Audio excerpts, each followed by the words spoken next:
Hello and welcome to Newspeak. I'm here, very pleased to say, as usual, with Rafe Heydel-Mankoo, our senior fellow and royal commentator, and Amy Gallagher, the SDP candidate for London, and also the woman behind Stand Up to Woke. Before we talk about the week's news and generally what's made us very, very angry, just a couple of notices actually. Our locals events are going very, very well, and we've been starting up groups all over the country.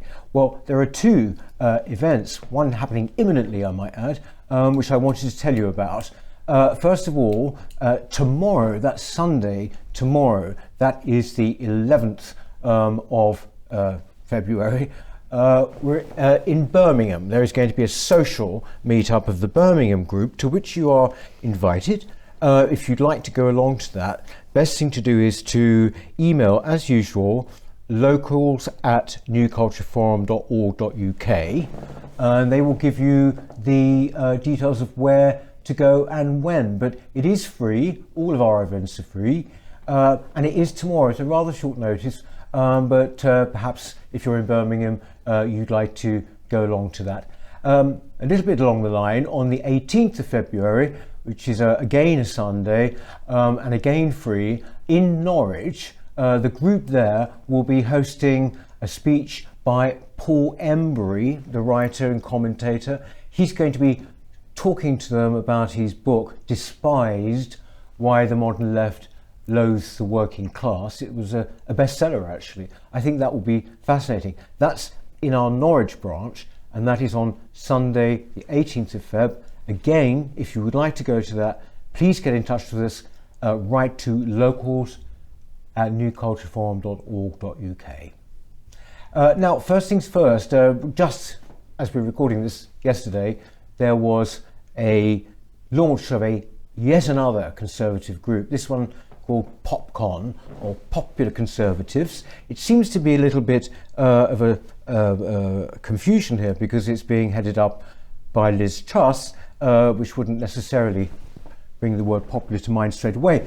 But Rafe, what is this all about? Is this some kind of, this is a new sect of what, Tory MPs?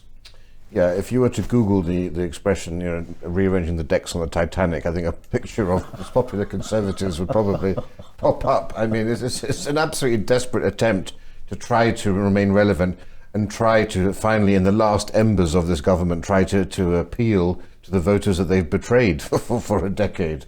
So basically, they're trying to go for all of the issues that we here discuss, and they're trying to pretend that they're actually serious about addressing the cultural issues that affect all of us, along with tax and so forth. But the sheer nonsense of having the people who are the poster children for this, you have Liz Truss, all right? Liz Truss is not a Conservative. Liz Truss is a Liberal Democrat Republican. She's always been a Liberal Democrat. She's now a neoliberal free market ideologue, and has never shown any interest in conserving British culture or our communities. And the fact that she's appointed the person to run this Popular Conservatism, her old Liberal Democrat friend Mark Littlewood of the Institute of Economic Affairs, just goes to show how out of touch she is. Now, Mark Littlewood's a very nice person. We've had him on the show, I like him, but he's not somebody who understands the cultural issues that are affecting this country. He's another person who is exclusively interested in tax and regulations and economics rather than actually culture. And it's a sort of economics that's proven to be so damaging to our culture. And we know that both he and Liz Truss still favour mass immigration as a means to boost the economy. And people forget that Liz Truss, as Prime Minister, wanted to increase immigration. So how she can propose herself as being a popular Conservative when she's doing, she believes in precisely the wrong things to the rest of the public is beyond me. You also have Jacob Rees-Mogg, who, yes, he's a cultural Conservative and a social Conservative, but again, he's another free marketeer extremist who believes in Britain becoming Singapore on sea, with all that entails, and he's never really spoken about immigration until very recently, and I also don't believe he actually really seriously talks about reducing immigration. They have a 4-point plan, and it's so telling the phrasing that's used. The first of those points is to control our borders. Well, that's no different to take back control. And we saw control our borders doesn't mean limit immigration. It just means we will decide, and we know what they're going to decide. It'll be just the same as we've seen.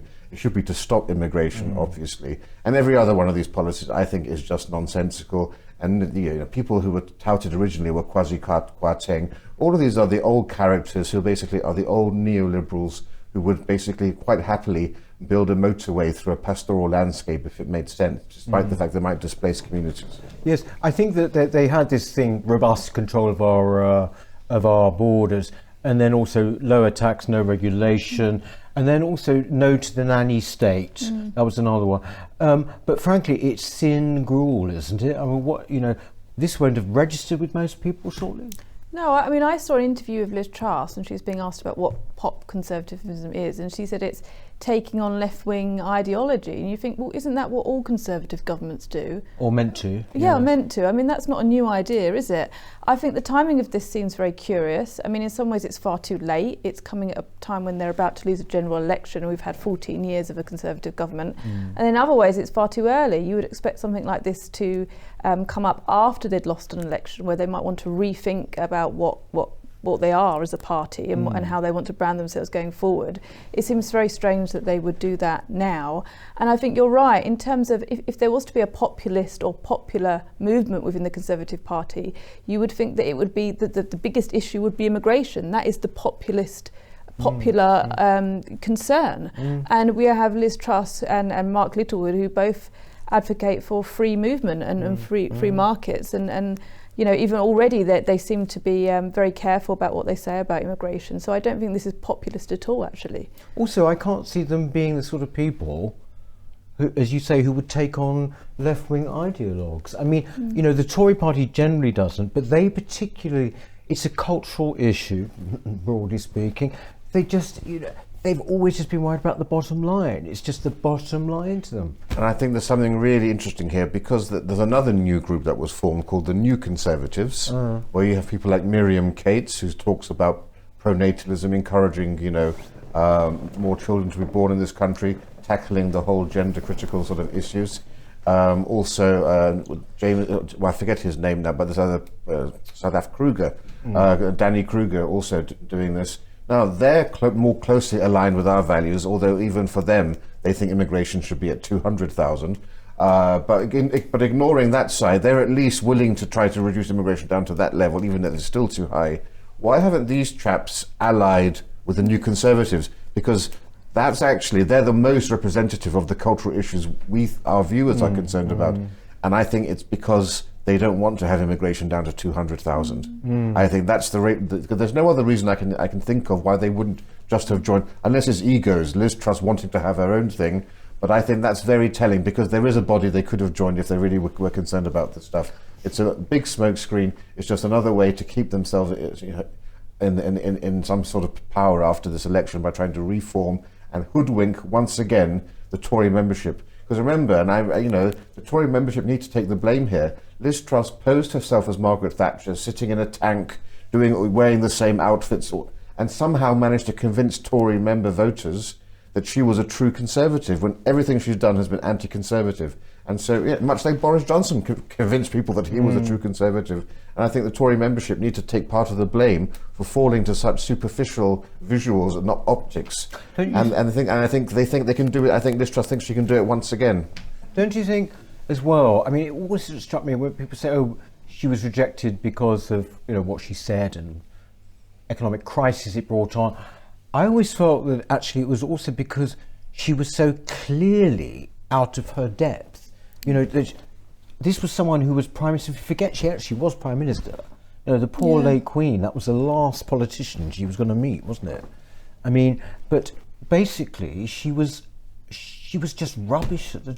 Yeah. Even at the you felt she couldn't get through an argument. I think many people felt that she was underqualified even to be Foreign Secretary, let alone Prime Minister.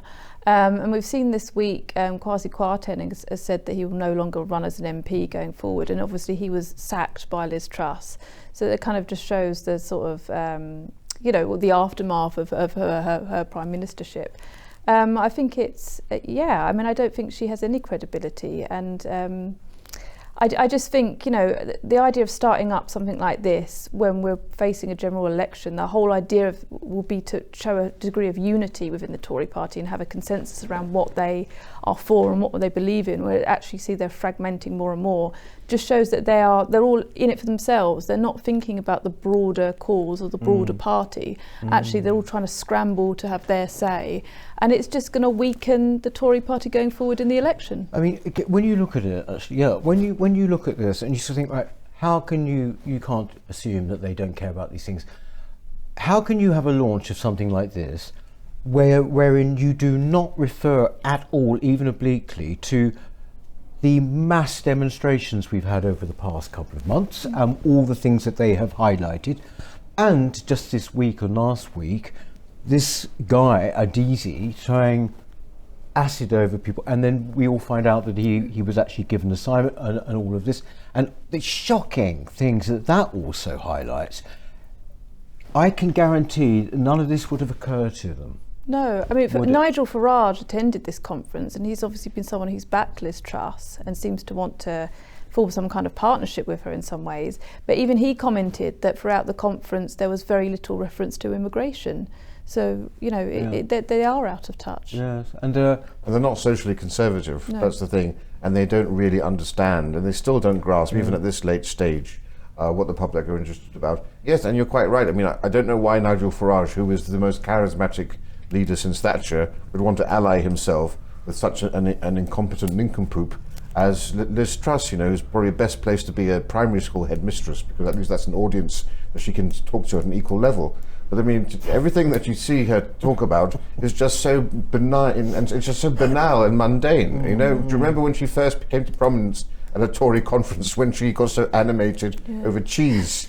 And I thought, who is this person? Little did I realise she was going to become Prime Minister of one of the G7. And there was another instance, do you remember, when she was Foreign Secretary, where she sort of said, if people want to go to fight in Ukraine, go. Don't you remember? It's not what you expect from a foreign secretary, is it? It's not like, maybe from what's the guy, the footballer guy, Joey Barton, but not somehow or other from someone who aspires to a great office of state. Well, anyway, Nigel, it has to be said, was there yesterday in capacity as GB News presenter, but again, I think, what was it? Somebody, Tim Stanley in the Telegraph, said, inviting him to that was a bit like inviting Marilyn Monroe to your wedding. Basically, all the attention, and sure enough, it was on him. Apparently, quite rightly. Not to be too frivolous about this, but I just mentioned there this guy Abdul Azidi, who we don't know, by the way, whether he is on the run or even dead. Actually, some people say he might have died, but he's just disappeared, and the police are offering this ransom of 20,000 to somebody who, frankly, is seriously disfigured. Has got half his face falling off. You think it would be easier to find him. I was wondering, the way that basically this has been talked about on the media, and indeed by certain politicians, I might add, has been to frame it entirely as a kind of masculinity, misogyny issue. I mean, it's been quite nauseating to watch. I'm thinking of Newsnight, particularly the clip on it. And basically that was with Caroline Noakes, I believe, and a Labour politician, I don't know her name. But the whole thing was to take the whole emphasis off the facts of this situation, wasn't it? Yeah, so this issue was obviously about an asylum seeker whose claim was rejected twice and then went on to commit a sexual assault. And then after that, remarkably, his asylum claim was accepted, and then he went on to attack this woman. But on Newsnight, they made the whole conversation about microaggressions. Firstly, the fact that Newsnight, that the BBC are legitimising this term microaggressions, which is absolutely such a nonsense term. It can mean anything from raising an eyebrow or rolling your eyes, is nonsense. I mean, if a man rolls his eyes at me, I couldn't care less. I roll my eyes at men sometimes. It doesn't. It's a non-event. It's got nothing to do with an acid attack or serious violence. Yes. And secondly, what they're doing is they're conflating these so-called, small issues that are totally irrelevant with kind of broader things like an acid attack, and just putting it all under this umbrella of kind of toxic masculinity or patriarchy. I mean, in some senses, they are right. It is an issue of patriarchy, but not Western patriarchy. We don't have a patriarchy in the West. If anything, we're slightly culturally tilted towards favouring women. Where there are real patriarchies is the country where this asylum seeker came from, which is Afghanistan, which is ruled by the Taliban, where females can't have any education after the age of 11. Women aren't allowed in public spaces or in workspaces. That's a patriarchy, but there's no discussion of that. It's all this overarching idea of patriarchy, and it's all conflated. And they don't want to talk about the fact that this is an issue of immigration and illegal immigration. This man came across illegally under a lorry, I believe. That's right. But also, surely, it's not just immigration, but they don't want to have to make cultural value judgments, do they? Yeah, this story has made me so angry because of the reaction. And you mentioned microaggressions. That was spoken about by Caroline Noakes, Conservative Member of Parliament. We had Gillian Keegan, a Conservative Secretary of State, saying this is not about the asylum system, this is about wider misogyny. We had 2 senior police officers saying this, and then we had Nazir Afzal, this former police commissioner, who even said previously to that the Manchester Arena bombing wasn't an Islamic terrorist problem, it was an attack on women and girls. This is the mindset. And if you ever wanted proof that we have a rotten Conservative Party, but also that our entire political class are bad faith actors because they're completely disingenuous. They know exactly what's going on. They're not brave enough to talk about it. And when Caroline Noakes was talking about microaggressions, you had the host of this program, supposed to be a serious journalist, Kathy Walker, whatever her name is. She didn't challenge any of this sort of a thing. And you think, what's going on in this culture where people don't realize this is not about wider misogyny, this is about honor cultures. Acid attacks are historically from South Asia, and I include Afghanistan because it borders on Pakistan. This is about the honor, literally losing your face, as a sign of dishonor. That's melting your face off. Yes, we did have, in the Victorian era, we did have a spate of acid attacks in this country, so there are some people who are from here who do it. But Britain has become the global centre of acid attacks. Imagine that, something you associate with Bangladesh and Pakistan. We are now the global centre of that. It's not indigenous Brits who are doing it. I think it's about 20% are white people, white Europeans, not even white British. We don't know where in the world the white people come from. But the rest of them are from these honour cultures. And we need to be brave enough to talk about this because it's also the reason we have forced marriages. It's also the reason you have honour killings. These are all part of the same misogynistic patriarchal cultures, as Amy was saying, and it's down to honour and it's down to these very, very backwards cultures, and we need to be brave enough to talk about it, and it's a disgrace that no one has. Actually, you can add to that list female genital mutilation. The NCF actually did a report on that about 10 years ago, which actually had an effect on the way that government looked at the figures. They were saying something at the time, like 10,000 women and girls were at risk from this. I remember, and we did such a thorough report on it, and then it was revised to 168,000 were at risk, but that was then. And do you know how many prosecutions for FGM have there been? No. I think there's been one. Really? I think there's been one in that time. This is something that is carried out, which is one of these cultural practices. And again, it actually is a single law. There is a law against this thing. This is the contradiction of illegal and legal immigration. Nobody wants to talk about it. It goes against women's rights, the rights of girls, and often gay rights as well. And these are the groups that the left claim to care about, but they're quite happy to throw them under the bus. I mean, we see these Tory MPs, talking about microaggressions. It's this very liberal kind of bourgeois type of feminism, which wants to focus on the fact that they once experienced a man being rude to them or push past them, and they don't want to talk about things like the grooming gang scandal, which did see girls, that is real misogyny of girls being raped by Pakistani men because of immigration. That's something they don't want to talk about. But that is exactly the same kind of issue that they make, where they triangulate like that, isn't it? They say, but in fact, this is actually just about violence between men and women. Yeah. I think that it is sickening. I think Konstantin Kissin wrote and then did a piece, basically just why I hate these people. And I think it actually was about this, which was just, you say it made you really angry. it is the sheer, well, to use the modern phrase, gaslighting going on. You know, that they actually are just lying, and they're putting it in front of us. They're the same people who did this about the rape gangs, right? So these are people who are allowing these practices to carry on. It's not just, you know, that's the whole purpose. They could actually shut down all of this, whether it's rape, whether it's these horrific attacks on people, and they are allowing it to continue for the sake of diversity and community cohesion. And that's why I think they should be held to account, they should lose their jobs, they should lose their pensions, and they should be imprisoned. There was actually, if you remember, another example similar to this, similar but not the same, with when Sir David Amis was killed, that the political class was then just endlessly talked about social media, didn't it? And the dangers of social media, as opposed to actually what it was about, which was this guy, this Islamist trying to murder. We had the same thing with Mike Freer, the MP who stepped down because of death threats and arson attacks and almost dying with the same chap who was killed by Amos. And what did the Speaker of the House of Commons, Lindsay Hoyle, say? We have to be more civil to each other as MPs in Parliament. Well, sorry, did you not hear the question, you know? It's terrible. Speaking of social media, actually, something that was quite interesting, because there's been a report from Sweden that you alerted me to, actually, Amy, about how basically social media, technology generally, is doing great harm to children. The Swedish report was talking about how in schools it was actually far worse than the traditional kind of rote learning and reading and writing and handwriting and all of these things by a teacher.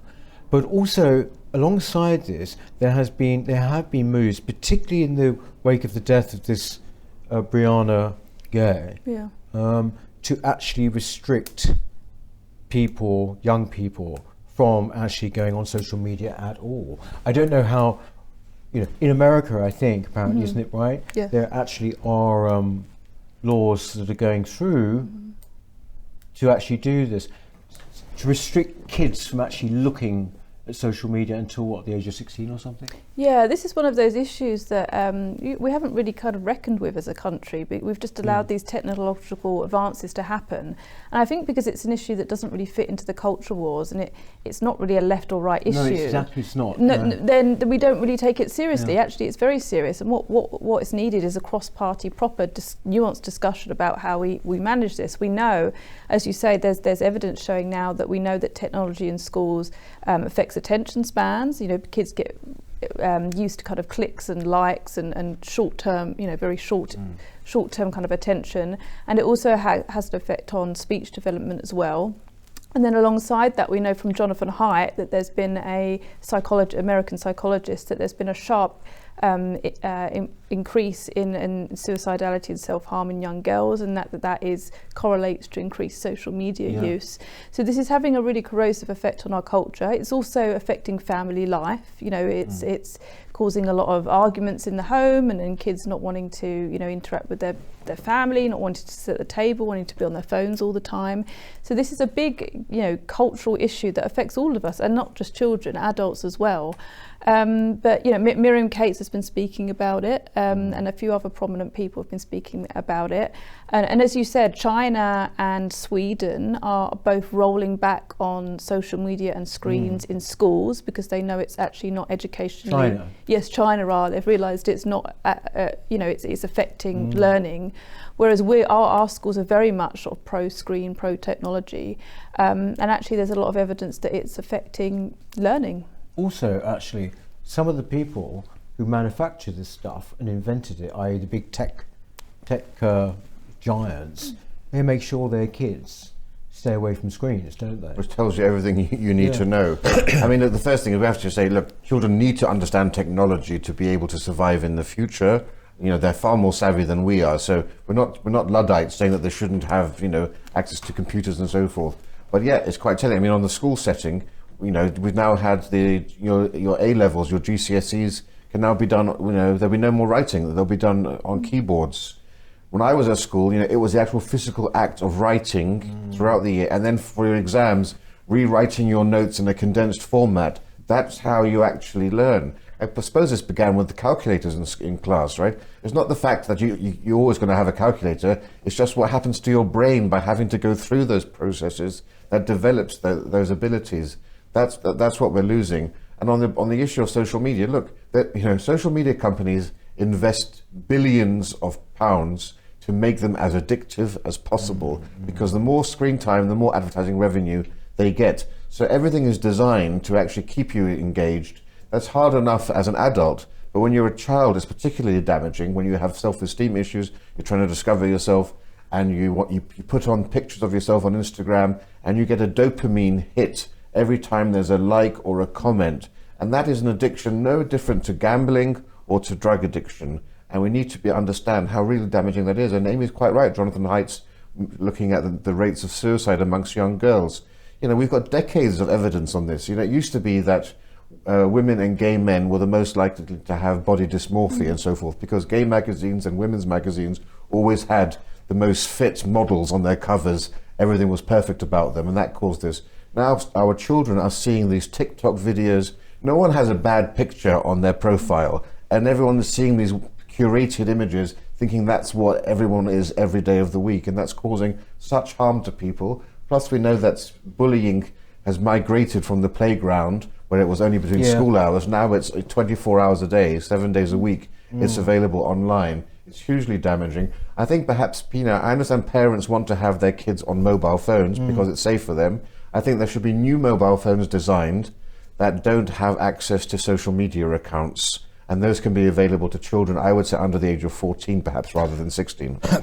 Do you think it's something that we are also prone to? Do you think, let's be quite frank about this, are you addicted to social media? A little bit, yeah. So what are you addicted to? What particularly? I think having to check, in the mornings, check Twitter and check the news. We get this 24 news cycle now, don't we? Where we're always wanting to know what the latest news is, whereas before we wouldn't have that. And I do feel a bit anxious if I haven't looked at my phone for a certain length of time. I sort of feel like, am I missing something? So basically, you check the news like on a regular basis. Yeah, I guess so. Yeah. I mean, I don't use Instagram or Facebook or anything like that too much, but there is a kind of a sense of, that kind of news comes out so quickly and there's reactions to it so quickly that if you're not checking, you're going to miss out on something. And there's so much information now. How do you keep up? There's so much. So yeah, I feel a little bit. Do you think you have dopamine hits? Yeah, that's why I think it's so dangerous for children, because if we at our age can see these issues affecting us to some degree or another. I mean, for Facebook, I never put political postings on it. It's just a place for me to see what my family and my friends are doing around the world. So I think there's a useful place for that sort of thing. Grandmothers like to see what their grandchildren in Spain or Australia are doing, But when it comes to the more public-facing things like Instagram and Twitter, I think that's where there's a great deal of problem. But even us, it affects with our attention spans. In the old days, I used to love every week sitting down with a gin and tonic or a glass of wine and The Spectator, and I would read it cover to cover. Now I look at it online and I don't get the same pleasure because I don't read them like a novel or a story. I just sort of scan through, and nothing really sinks in the way that it used to. It's funny with Spectator. When I used to read it, now particularly after their unbelievable leader they did this week on immigration, there's even less reason to read it. But I remember going from a couple of shops saying, "Oh, have you got The Spectator in?" And they didn't have it. Whereas now, of course, it's absolutely instantaneous. There it is on the phone, not even at your computer. On the phone, you don't have to wait or anything at all. I mean, on the one hand, you sort of think, wow, this is amazing, isn't it? But on the other hand, you think, what actual damage is this doing? I mean, when was the last time you read a novel? I never read novels. Oh, yeah. But the one thing I would say, though, is that in the old days, you just used to watch the 6 p.m. or 10 o'clock news and read the newspaper in the morning. Now it's constant. Yeah. What about you? Do you read? Yeah, well, not for a while, not for about a year, but I need to actually. But yeah, it is about something about, you don't value the information as much. As you say, when a Spectator article comes up, you're just kind of, you want to get the gist of the article, you want to kind of scan read it, you want to get the headline, whereas there isn't that kind of leisurely experience of sitting down and enjoying something. And I mean, the Spectator does still sell a paper copy, but I think its sales are, I'm not sure what its sales are doing. Its sales are very good, actually. Oh, are they? apparently. Okay. Yeah, it's doing very well. It's doing there you very, very go. well. But I mean, obviously, papers aren't. Yeah. But I think with kids, I mean, in some ways, when you see them on their phones, you just, something instinctively says, this is basically, on balance, not a good thing, you know? It's also habit forming, right? Yeah. It's those early years, whether it's taking your kids to McDonald's at the age of 4 and 5, or giving them these phones, those habits set in for life. So if you can limit people's screen time, that's why some of these American laws are very good, actually coming out on the state level. I can't imagine Biden doing it, but one of the pieces of legislation says, of course, nothing before the age of 16, and social media companies must delete your apps and stuff, but also no screen time between 10 p.m. and 6 a.m. And if it's all age verified, so you literally can't use it, so you can get a proper night's sleep. Yes. In fact, it's Florida, whereas this is possibly coming in. Yeah, it's coming in Florida, where social media companies will be forced by law to put an age restriction on. So you have to enter your ID, and if you're below a certain age, you won't be able to access the social media. And also, I think the New York City mayor is. Yes. Also put some warning telling people that under 14 shouldn't be accessing social media, and it's a kind of a serious health issue. Yes, it's a hazard. Yes, Public it's a health hazard. hazard. Yes, public health hazard, which is Yeah. extraordinary. Yeah. Actually, in America, actually of all places, it's the sort of thing you'd think would have it. So I'm assuming that the new popcorns would have none of this, would they? They think of this as being utter restriction, wouldn't they? And you know. Yeah, maybe, yeah. But I think the New Conservatives would be in favour of it. But I think this is more libertarian type of thing. I think overall. I think it really shows where libertarianism falls down in terms of children, because it just doesn't apply to children. You can't just have complete freedom when it comes to a child accessing all sorts of things on the internet. Anyway, so there you have it. Stay off social media. Except for YouTube. Yes, except for YouTube. Oh, yes, sorry. Except for this, and indeed our OnlyFans site, which is great. Amy's on it this week. So please, do have a look at that, won't you? Thanks very much, Amy. Thanks, Peter. Thanks, Ray. And we shall see you next week. Okay. In the meantime, have a good week. Thank you. Bye bye. Hello. If you're enjoying the New Culture Forum channel and you believe in our mission, may I invite you to join our membership scheme at the link below, or on our website, newcultureforum.org.uk. Our work is more important now than ever, and we have great plans ahead for the future, but we can't do it without your support. From as little as £3 per month, you can help ensure that we continue on our mission. As a member, you'll receive a range of benefits, including access to exclusive content, invitations to our private events, including here at our studios, free copies of our books, and much, much more, including, of course, our famous NCF mug. If you aren't able to become a member, then please help us by clicking this button and subscribing to our channel. It's completely free. Just remember to also click the bell icon so that you can get notifications when we post new videos. Thank you.